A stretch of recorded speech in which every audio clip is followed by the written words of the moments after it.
5 minute में अगर आप मैथ्स का सवाल कर सकते हैं तो you are very good, you are damn good. 5 minute में अगर आप मैथ्स का एक क्वेश्चन कर सकते हैं, यू आर डैम गुड। कर लिए? लिखो एंट्रीज। बोलो।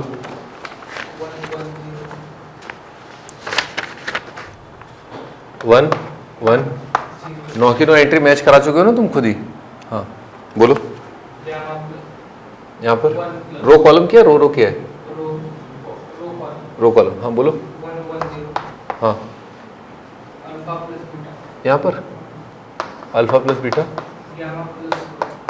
डेल्टा, यहाँ 0। हाँ यहाँ शाबाश, ठीक है। हाँ यहाँ गामा प्लस डेल्टा,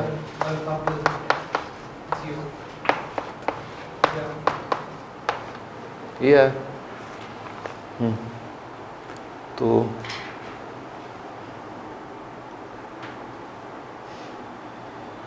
ठीक है,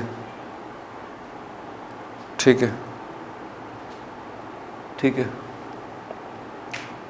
हाँ सही है। एक बार आपका एक रो, एक ये वाला पार्ट बस बैठ जाए ना, यों करके ये वाला पार्ट है ना, तो ये दोनों एंट्रीज है ना, इस सिमेट्री से आ जाती है। ठीक है ना, इसमें टाइम नहीं लगता फिर। ठीक है, ठीक है भैया ना, very good. This into this, सही है, बढ़िया। ठीक है भैया ना, इस तरह से आपको क्रिएट करना था। हाँ भाई, system of linear equation a1x b1y c1z d1 is equal to d1।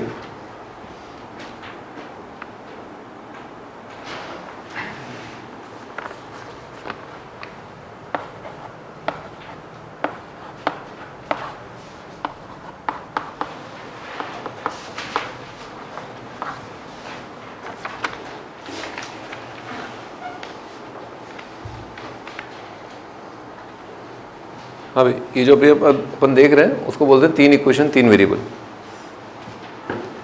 Variable क्या है? x1 y1 xyz, और xyz के अलावा जो आप देख रहे हो ना, a1 b1 c1 d1 a2 b2 c2 d2 a3 b3 c3 d3, इनको बोलते हैं कांस्टेंट, है ना। ये कांस्टेंट है। ये कुछ ऐसा ही है जैसे आपने ये लाइंस का इक्वेशन देखा है।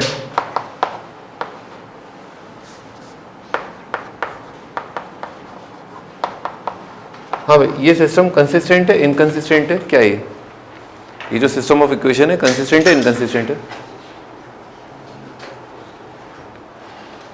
ये नहीं आता ना, ये नहीं आता ना, तो तुम कुछ भी समझ में नहीं आएगा इसमें। ये समझने के बाद इट डज नॉट इम्प्लाइज कि ये समझ में आएगा, पर हाँ अगर आपको ये नहीं आता है तो इट क्लियरली इम्प्लाइज कि आपको ये तो कुछ भी समझ में नहीं आएगा।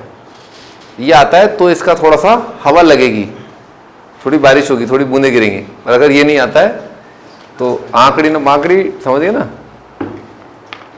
टाइम टाइम फिज। क्या है? सिस्टम कंसिस्टेंट है इनकंसिस्टेंट है? और जिन शब्दों का मैं प्रयोग कर रहा हूं वो आपकी शब्दावली में पहले से प्रस्तुत होने चाहिए। अगर वो आपकी शब्दावली में नहीं है तो फिर तो समझिए ना। क्या ये सिस्टम कंसिस्टेंट है? कंसिस्टेंट क्या? हाँ तुम बताओ, कंसिस्टेंट क्या होता है? What is the consistent system? जिनके सॉल्यूशन होते हैं। एग्जैक्टली। तो यहाँ से एक्स वाई का सॉल्यूशन आएगा क्या? नहीं आएगा। ये कंसिस्टेंट है? इनकंसिस्टेंट है ना, क्योंकि क्या है, 2/4 1/2 is not equal to 1/3। Inconsistent है। हाँ, अब ये सिस्टम कंसिस्टेंट है इनकंसिस्टेंट है? कंसिस्टेंट है। हाँ ये कंसिस्टेंट है। इसमें क्या आ रहा है? Infinite solution. हाँ, ये सिस्टम कंसिस्टेंट है या इनकंसिस्टेंट है? इंटरसेक्टिंग लाइंस आएंगी ना, इंटरसेक्टिंग लाइंस आएंगी, कंसिस्टेंट है। ठीक है ना। तो 3 केस होते हैं, पैरेलल, कोइंसिडेंटल और इंटरसेक्टिंग। पैरेलल वाला इनकंसिस्टेंट है, उसके अलावा कंसिस्टेंट है। ठीक है, यहाँ पर भी कुछ ऐसा ही आपको देखने को मिलेगा, है ना। तो भाई वो फॉर एग्जाम्पल x3 y3 है ना, उसको काट दो, है ना, वो गलत है। फॉर एग्जाम्पल से लेकर के 2x + y + 6z = 46, वो पूरा काट दो उसको। हाँ भी, तो कैसे अपन निकालें एक्स वाई जेड का वैल्यू फ्रॉम दीज 3 इक्वेशंस, तो आंसर आता है इसका x equal to D one upon D, y is equal to d2 by D, z होता है d3 बाई डी। d का वैल्यू देख रहे हो आप, जो ढांचा है ना, जो तीनों इक्वेशंस हैं उनमें ये वाला जो पार्ट है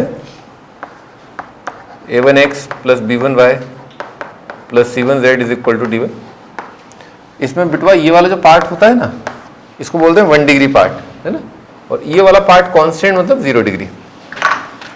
तो 1 डिग्री के ढांचे से जो डिटर्मिनेंट बन रहा है, यानी कि a1 b1 c1 a2 b2 c2, उसको क्या बोलते हैं, d। दिख रहा है बेटे, d दिखा, एक्स वाई जेड को हटा के जो ढांचा है उसको बोलते हैं d। अच्छा, d1 क्या होता है, d1 डिटर्मिनेंट, अरे भाई ध्यान दो तुम, हैं, फिर तुम डिटर्मिनेंट को स्प्लिट कर दोगे, है ना।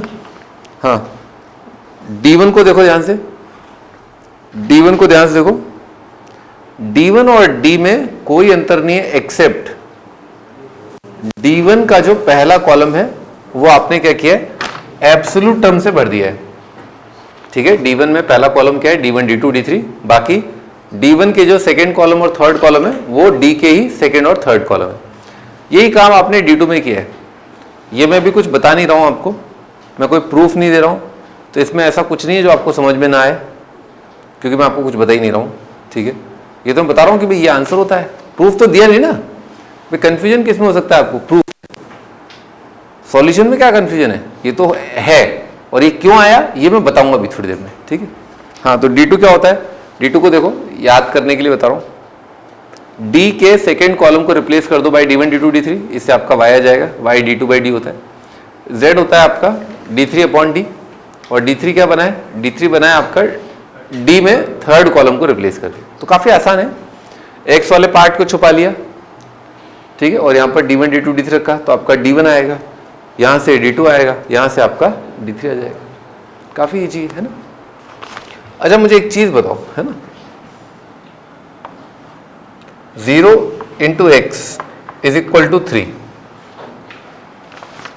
अब चलो तुम बताओ, तुम स्प्लिट करते हो ना डिटर्मिनेंट को। हाँ, x का वैल्यू क्या है, what is the value of x, चुप रहो, x का वैल्यू क्या आएगा, व्हाट इज x,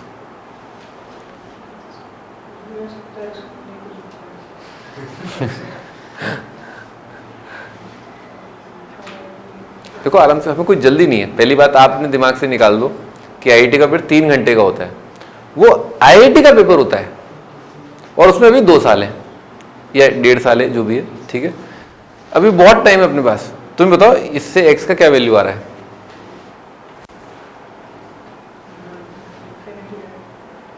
सुनाई नहीं दे रहा, तो तुम्हारी आवाज इन्फिनिटी आएगा। क्या होता क्या है इन्फिनिटी सर उधर चले जाओ आप, वहाँ इन्फिनिटी मिल जाएगा आपको। उधर किधर, विज्ञान नगर, उधर इधर विज्ञान नगर है ना। हाँ, इधर भी है क्या, तलवंडी साइड भी है क्या, इधर राजीव गांधी नगर साइड, शर्मा गया लड़का है। हाँ बताओ भाई, इतना इन्फिनिटी और दूसरा क्या बोला, इन्फिनिटी है क्या, इन्फिनिटी लिखो भी, नॉट डिफाइंड है ना। इन्फिनिटी नॉट डिफाइंड नहीं होता, हंस क्यों रहे हो भाई, इन्फिनिटी और नॉट डिफाइंड अलग अलग नंबर हैं, दोनों अलग अलग चीजें हैं। तुम्हें क्या लगता तब तक सेम है? अरे बताओ तो कंफ्यूजन कैसे दूर होगा तुम्हारा, तुम्हें लगता था सेम है, हाँ या ना? हाँ, अच्छा लिख लो, नॉट आर डिफरेंट। अरे भी लाइफ में कंफ्यूजन दूर नहीं होंगे तो मैथमेटिक्स कैसे करोगे? तो देखो, टेंडिंग टू इन्फिनिटी का मतलब होता है कभी इक्वल टू इन्फिनिटी तो होता ही नहीं है। ये चीज तो पाप है लिखना, है ना, ये चीज तो लिखना ही पाप है कि मैं स्वर्ग पहुंच गया, ठीक है। ये तो है ही नहीं ना कुछ, स्वर्ग लोग तो कुछ है ही नहीं। 1 अपॉन टेंडिंग टू 0 अगर इस तरह का कुछ है, या 2 अपॉन टेंडिंग टू 0, तो फिर ये नंबर क्या है, ये नंबर इन्फिनिटी को टेंड कर रहा है। अगर डिनोमिनेटर 0 के आसपास है तो नंबर जो है बहुत विशाल हो रहा है, और ये कितना विशाल है इसकी कोई सीमा नहीं है, ठीक है, there is no limit to it, ठीक है। तो आप यहाँ पर ऐसे सोच सकते हो कि as small as you can think, as small, हाँ ऑफ कोर्स 1 अपॉन अगर एग्जैक्ट 0 है, अगर आपने लिखा 1 / एग्जैक्ट 0 तो ये क्या होता है, नॉट डिफाइंड। लिख लो बेटे, आज तुम्हें कुछ नया सीखने को मिला है, नहीं तो तुम तो यहीं कोटा की गलियों में कचौड़ी खा रहे होते। 1 / एग्जैक्ट 0 कितना होता है, नॉट डिफाइंड। और 1 / टेंडिंग टू 0 क्या होता है, it is tending to infinity. Infinity एक टेंडिंग की सिचुएशन होती है, ठीक है, और not defined totally different number है। 1/0 नॉट डिफाइंड होता है, 1 / टेंडिंग टू 0 इस ये नंबर, इस प्रकार का नंबर ये इन्फिनिटी को टेंड कर रहा है। खैर बहरहाल अभी 0 × x अगर 3 आ रहा है तो x क्या है, नॉट डिफाइंड। कोई ऐसा नंबर नहीं है रियल नंबर जिसको आप 0 से मल्टीप्लाई करो एनी रियल इंटू 0 और वो 3 आ जाए, ऐसा कोई नंबर नहीं है। लिखो नो सॉल्यूशन या x की कोई वैल्यू नहीं है ना, लिखो नो सॉल्यूशन या नॉट डिफाइंड या no real x possible, no such real x possible. हाँ बेटे साहिल बेटे देखो बेटे, इधर देखो बेटे, हाँ भाई यहाँ पे क्या आएगा, 0 × x is 0, इसमें x का क्या चक्कर है, लिख लो x इज एनी रियल। तो x क्या हो सकता है, एनी रियल। आप इस इक्वेशन के क्या है, इनफाइनाइट सॉल्यूशन। x का वैल्यू 1 है, हाँ सही है, 2 है सही है, 3 है सही है, बिल्कुल सही है, ठीक है ना, ऐसा है।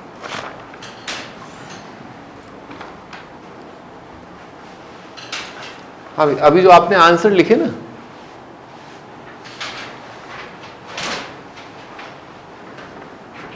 जैसे मान लो ये था आपका, ठीक है, तो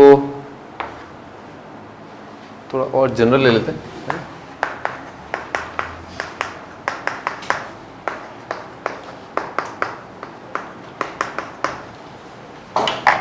अभी आप क्या करोगे, x को निकालने के लिए y एलिमिनेट करोगे और सब्ट्रैक्ट कर दिया तो x कितना आएगा, c1b2 माइनस c2b1।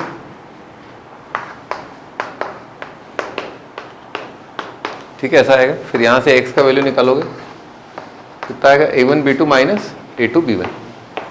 और ऊपर तो यही नंबर है ना, यही नंबर यहाँ पर है, यहाँ तक टापो। लिख लिया आप लोगों ने। देखो है ना, एक बच्चों के दिमाग में कन्फ्यूजन ये होता है ना, जो सबसे बड़ा कन्फ्यूजन है, मतलब आपको ये बात समझ में आ गई ना तो आप हर तरह का सिस्टम आप सॉल्व कर पाओगे, ठीक है ना। तो आपको पता है मुर्गी पहले आई या अंडा पहले आया, क्या आया पहले, मुर्गी आई या अंडा आया? पहले स्प्लिट हो गया डिटर्मिनेंट है। लिखो भाई, पहले जो है, पहले ये आया है ना, पहले ये आया फिर ये आया है ना, पहले ये आया फिर ये आया। लिखो आपने पहले इसको सॉल्व किया x को ऐसे है ना, और फिर आपने इससे डिवाइड किया। तो आप किससे डिवाइड नहीं कर सकते, कौन सा ऐसा नंबर है दुनिया में जिससे आप डिवाइड नहीं कर सकते, 0 से आप डिवाइड नहीं कर सकते, ठीक है ना। तो आपको ये बात समझ में आनी चाहिए, जो ये सॉल्यूशन लिखे हुए ना x = d1/d, ये गलत लिखा है, ठीक है ना। असली क्या है, ये देसी घी से बना है ना ये, और वो जो है वो डालडा है। x = d1/d है ना, आप d से तब डिवाइड नहीं कर सकते जब d कितना हो जाएगा, 0। तो सारा कंफ्यूजन यहीं से स्टार्ट होता है। असली आंसर ये है, असली आंसर ये है, ठीक है ना। और dz = d3, असली आंसर ये है। फिर आप d से डिवाइड करो, और अगर आपका d 0 आ रहा है तो आपको अकॉर्डिंगली उसको केस बना के आपको सॉल्व करना पड़ेगा। व्हेन d is 0 तो आप इसको कैसे टैकल करोगे, ऐसे टैकल करोगे। अगर आपका d 0 आ गया, 0 × x, तो then you will have to look on the right side कि अच्छा राइट साइड में d1 0 आ रहा है। अगर आपका d 0 है और आपका d1 0 है तो फिर x कितना हो जाएगा, एनी रियल, यानी कि infinite solution. Same goes here, d2 0 है, d 0 है, y कितना हो जाएगा, इनफाइनाइट। d 0 है, d3 0 है, तो z के भी इनफाइनाइट वैल्यूज हो सकते हैं। तो उस केस में क्या आता है, इनफाइनाइट सॉल्यूशन। या कोइंसिडेंटल जैसा रिलेट करना भी आना चाहिए कि सिस्टम ऑफ इक्वेशन जो है इसके इनफाइनाइट सॉल्यूशन कब आते हैं, जब दोनों इक्वेशन क्या हो, सेम, आइडेंटिकल। तो यहाँ पर भी ऐसे ही हो रहा है कि अगर ये और ये दोनों 0 आ जाएंगे तो z का कितना वैल्यू आएगा, इनफाइनाइट। तो इनफाइनाइट सॉल्यूशन का केस समझ में आया इस तरह से। मैंने अभी कुछ भी डिराइव नहीं किया है, मैंने अभी कुछ भी डिराइव नहीं किया, डिराइव में बाद में करूंगा, पर ये बात समझ में, अगर d 0 है, d1 0, तो x कितना आएगा, infinitely many values of x are possible, है ना। अच्छा, अगर D1 अगर 0 आ गया और D 0 आ गया और मान लो आपका D2 आता है 1 और D आता है 0, तो क्या होगा? Y तो नॉट डिफाइंड। तो इस केस में क्या बोलते हैं? Y नॉट डिफाइंड आया, इस केस में क्या बोलते हैं? इस सिस्टम का नो सॉल्यूशन। क्योंकि सिस्टम का कंसिस्टेंट होना किस बात पे डिपेंड करता है? X आना चाहिए, Y आना चाहिए, Z आना चाहिए, ठीक है। तो अगर आपका D 0 आ गया और D2 अगर आपका मान लो नॉट 0 है, D1 0 है, D3 0 है, D2 आपका 0 नहीं आया, तो क्या बोलेंगे? सिस्टम इज इनकंसिस्टेंट, क्योंकि आपका Y नहीं आ पाया, है ना। व्हाट इट, ठीक है। तो ये जो समरी है उस पर आओ, समरी पर आओ। इफ डेल्टा नॉट 0 बिटवा, अगर D 0 नहीं हुआ, डेल्टा D कोई बोला है ना, अगर D 0 नहीं है तो हमेशा ये आंसर आएगा, ये आंसर है, ठीक है।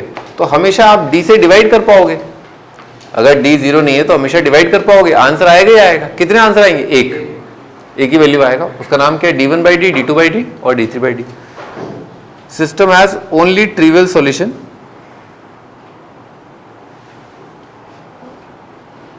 भाई उसने वो समरी गलत दे दी, चलो ठीक है, कोई बात नहीं भाई, अभी तो इसको भूल जाओ आप, जो समरी वाला पार्ट है ना उसको भूल जाओ, क्योंकि समरी केवल होमोजेनस के लिए दे रखा है, एक्चुअली समरी केवल होमोजेनस के लिए दे रखा है। खैर कोई बात नहीं, अपन अब प्रूफ पर आ जाते हैं, अब प्रूफ पर आ जाते हैं। हाँ भाई चलो ट्राई करो प्रूफ। x है D1 by D, प्रूफ करो। पेन छोड़ दो, है ना। x जो है D1 by D है, प्रूफ करना है। यानी कि D1 डिटर्मिनेंट को देखो, आप तो D1 डिटर्मिनेंट को देखो और आप D डिटर्मिनेंट को देखो।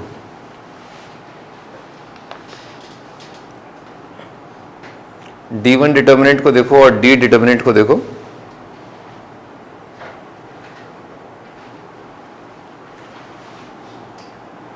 D1 को देखो, D को देखो।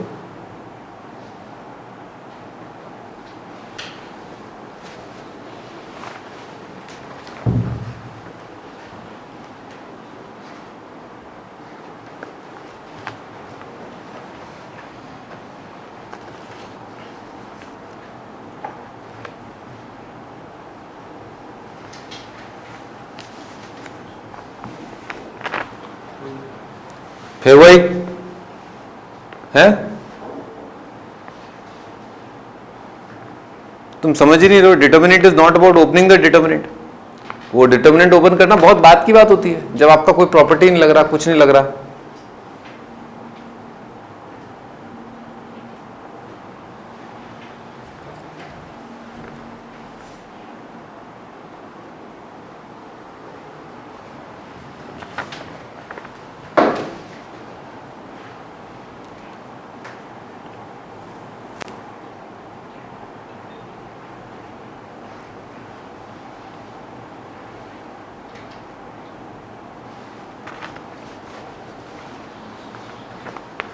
हाँ भाई, तो मैं क्या बोलता हूँ कि आप इमेजिन करिए, D1 डिटर्मिनेंट को देखिए, वहाँ पर पहले कॉलम को देखिए, पहले कॉलम में D1, D2, D3 को देखिए।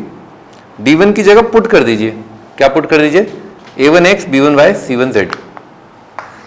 तो ये कितना आएगा? A1x, B1y, C1z। हाँ, यहाँ तो कोई doubt?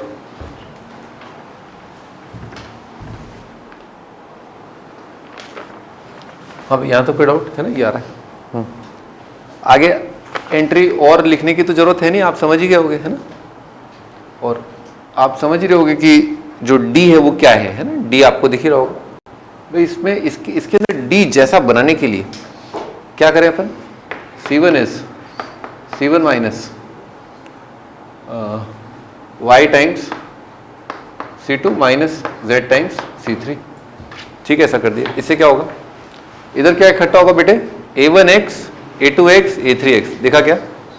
Can you see A1x, A2x, A3x gone.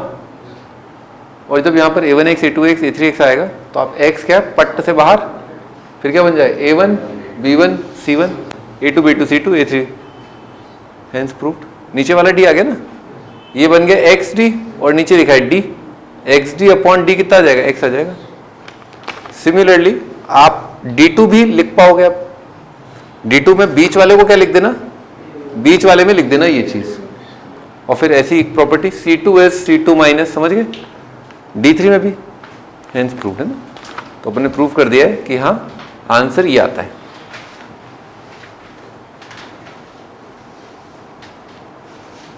बेटा इसको लिखना है आपको, ये लो, हाँ इसको लिखना है। और अगर आप कन्विंस नहीं हो तो घर पे जाकर के जो लेक्चर प्रिपरेशन होता है ना, बेशर्मो उसको कहेंगे कि आपने जब D2 लिखा उसको भी प्रूव किया कि हाँ उसमें क्या प्रॉपर्टी लगेगा, C2S C2 minus X time C1 minus Z time C3, ये घर पे जाके लिखा, इसे कहते हैं लेक्चर प्रिपरेशन।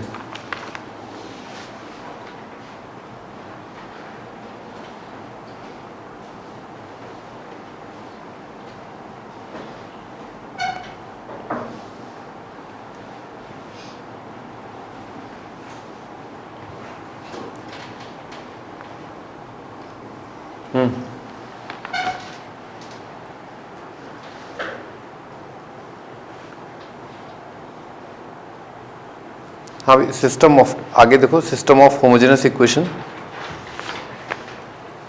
होमोजेनस अर्थात क्या होता है, होमोजेनस अर्थात ये आपका जीरो, कोई D1 नहीं है कोई D2 नहीं है, जो कॉन्स्टेंट्स हैं वो कितने हैं, 0 0 0 0। तो इसमें एक सरल बात क्या है इस इक्वेशन के अंदर, भाई इसका एक सॉल्यूशन दिख रहा है आपको, 0 0 0 दिख रहा है इसका आंसर, है ना, क्योंकि एनी नंबर इंटू 0 कितना आएगा, 0 0 0। तो एक्स वाई जेड का एक सिंपल सा आंसर जो दिख रहा है वो 0 0 0 है। और ऐसा इसलिए कह रहा हूं क्योंकि अगला वाला भी 0 0 0, अगला वाला भी 0 0 0 को सेटिस्फाई कर रहा है। तो तीनों जो इक्वेशंस हैं उनका एक solution, beautiful solution, beautiful beautiful solution क्या है, 0 0 0। तो कोई भी होमोजेनस इक्वेशन आएगा इस तरह का तो उसका आंसर हमेशा ये आएगा। होमोजेनस अर्थात D1 D2 D3 क्या है, 0 है। ठीक है भाई, तो लिख लो, इसको ट्रिवियल कहते हैं। और इसके अलावा कुछ और, इसके अलावा कुछ भी और, इसको क्या कहेंगे, non trivial. This is non trivial, this is trivial. ठीक है।